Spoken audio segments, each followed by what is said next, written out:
First time আমি আমাৰ যেটো পোস্টাৰটো আছে এইটো উন্মোচন কৰিম আমি আৰ কি আগতে এইটো হল এনেকুৱা হ'ব না ইয়াত ৰাখিলে অল্প ন মেনিফেস্টো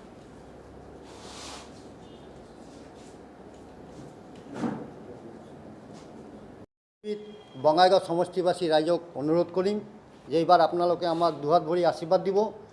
আমি যেন বিধানসভাত যাই কিনে বঙাইগাঁও সমষ্টিবাসীর বিভিন্ন সমস্যাবিলাক আমি তুলি ধরিব পাৰিম বুলি আশা ৰাখিছোঁ আৰ কি এতিয়া আপোনালোকে কিবা সুধিলে সুধক আমি এতিয়া নিৰ্দল হিসাবে খেলিম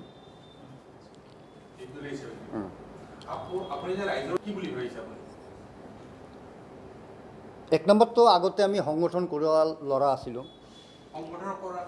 না সংগঠন কৰা পাব্লিকৰ ভাল কাম কৰিছোঁ ৱেলফেয়াৰ কামটো আমাৰ আছেই যেটো লকডাউন যে টাইমত আমি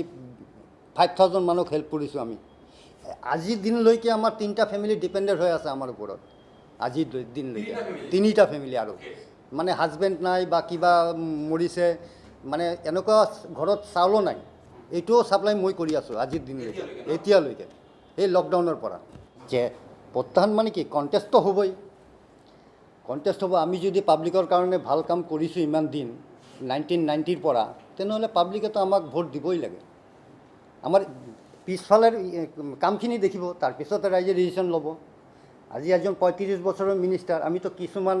প্ৰব্লেমবিলাক আপোনালোকক ক'লোঁ আৰু কি বঙাইগাঁও টাউনৰ এইবিলাক সলভ হ'ব লাগে না আছে আছে সমষ্টিবাসী যেমন প্ৰতিজন বৈধ নাগৰিকৰ নাগৰিকত্ব সুনিশ্চিত কৰাৰ ক্ষেত্ৰত আৰু ডি সন্ত্ৰাস যেটো ডি ভোটাৰ হিচাপে যেটো হৈছে এইটো সব কমিউনিটিৰ ভিতৰত আছে এইটো সমস্যা মই উঠাইছোঁ তাৰপৰ ৰাজ্যজুড়ি বান সমস্যা এইটো তুলিছোঁ শিক্ষা স্বাস্থ্য সমষ্টিবাসী নাগৰিকৰ সাংস্কৃতিক উন্নয়ন এইটো উঠাইছোঁ আমি সমষ্টিবাসী কৃষিজীৱী ৰাইজৰ বাবে সাইণ্টিফিক প্ৰচেছ এইটো উঠাইছোঁ এতিয়া যদি ৰাইজে মোক ভোট দেয় তেনেহ'লে আমাৰ 35 ইয়াৰ্ছৰ যে মিনিষ্টাৰ আছিল তাৰ লগতে কণ্টেষ্ট হ'ব আৰু কি হ'ব আমি তো মিনিমাম 30,000 ভোটত জয়ী হ'ম বুলি ভাবি ৰাখিছোঁ আমি 65,000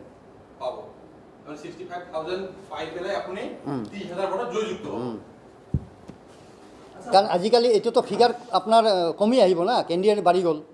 9জন কেণ্ডিডেট আমাৰ বঙাইগাঁও সমষ্টিত এতিয়া ভোটবিলাক ভাগ হ'ব এইটো 30ৰ পৰা 40 লৈকে আপোনাৰ ৰিজাল্ট আহি যাব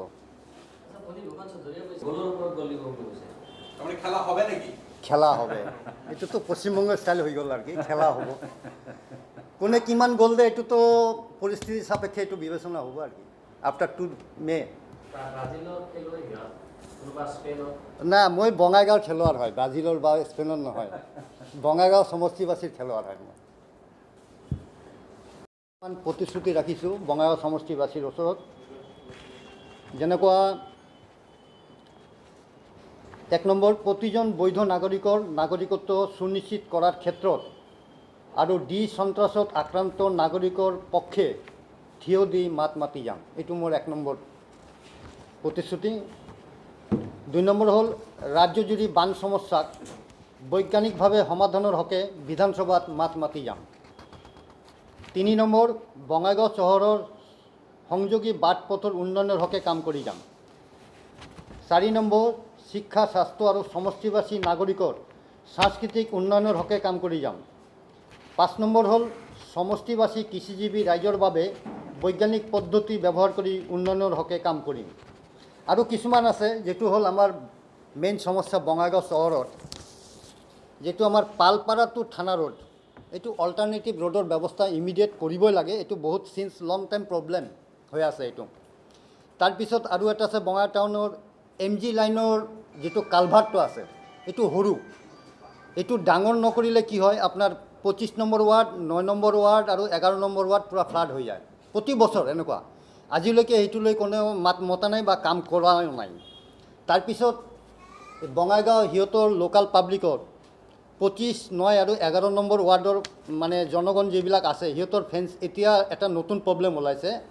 যে ৰেলৰ এৰিয়াটো ফেন্সিঙৰ ব্যৱস্থা কৰি আছে যেহেতু ইলেক্ট্ৰিক লাইনৰ কাৰণে আর কি তো এই ফেন্সিংটো হ'লে কি হ'ব, এই 25 নম্বৰ 9 নম্বৰ আৰু 11 নম্বৰ ৱাৰ্ডৰ মানুহবিলাকৰ বিৰাট প্ৰব্লেম এৰাইজ হ'ব। এই প্ৰব্লেমটো এৰাইজ হ'ব নালাগে বুলি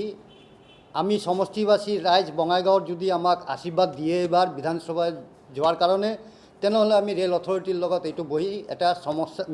সমস্যা সমাধানৰ বাবে আগবাঢ়ি যাম।